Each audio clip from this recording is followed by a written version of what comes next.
drawings always start off with random marks with no preconceived design. It's only once the marks start going down really that I visualise sexual content within the image.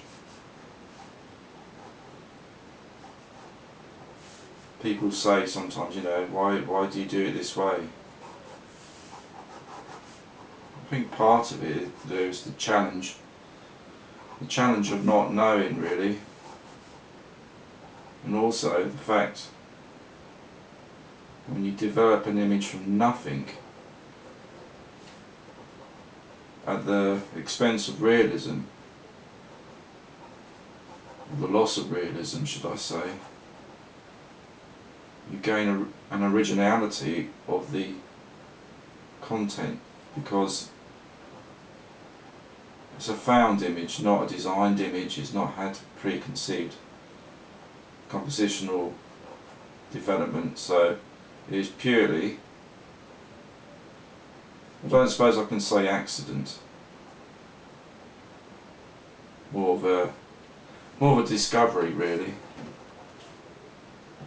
And I do like to discover within these random marks different aspects of the human form, if, as I say, at the loss of realism. But to me, realism, I don't know, can it be boring? Can it be seen as boring?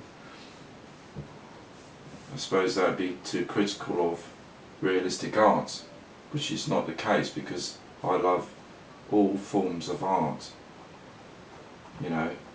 from abstract right through to realistic art, but this is just what I do.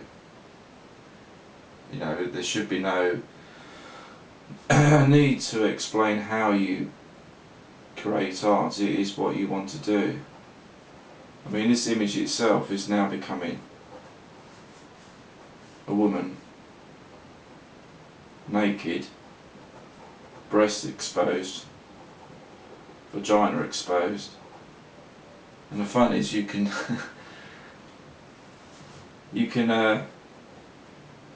during the course of your drawing determine how aroused she is. Is there just a slight touch, slight indication of the vagina, or do you go bold and show the open vagina in a full state of arousal?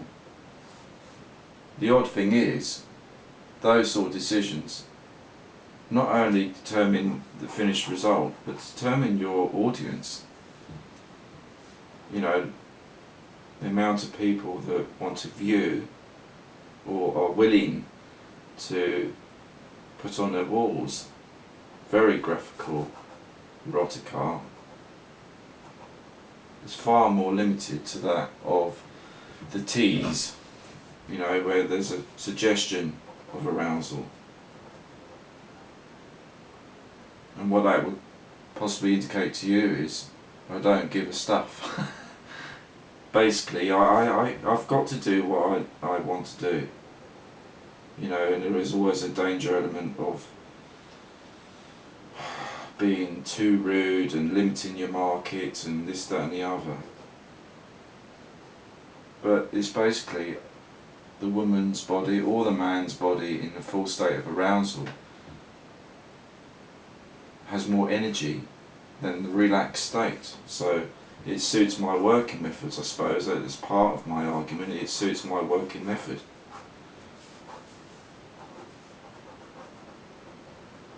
And I think when an image is detached from realism, there is a better chance of a more dramatic expression.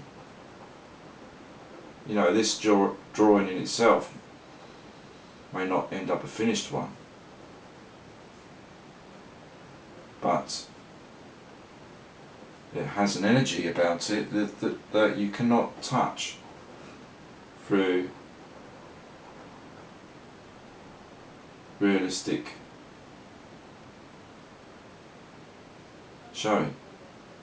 Already the woman has saliva dripping from her mouth, her eyes are semi-closed, her nipples are erect, her vagina is fully open. And this has come from what, a 5-minute sketch. The idea today is to try and demonstrate part of my working practices and perhaps give you a little insight into who I am really. You know, there's the idea, should we expose so much of ourselves that we lose the mystery of who we are? You know, there's reasoning behind that, I don't dispute that,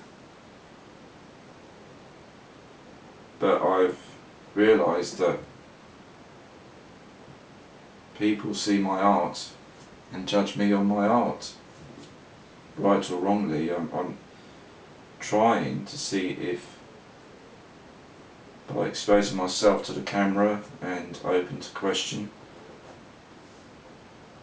perhaps people's opinions may alter. Or is it just a case of that, you know, sometimes it's nice and interesting to see the person behind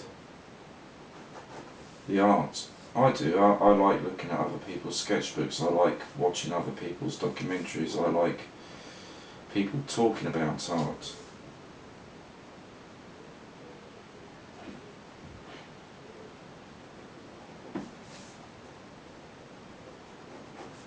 In a minute what I'll do, I'll take a photo of this because I don't suppose it's come out very well on film. The film probably hasn't come out very well, full stop, but Spielberg I'm not. Trying to work out in my head what she's feeling.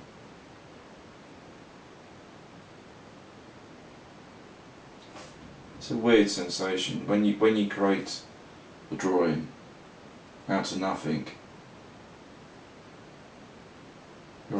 You are creating a person, and by your marks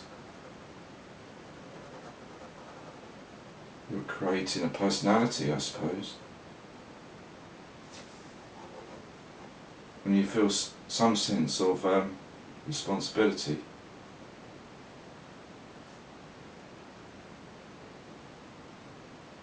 That's good.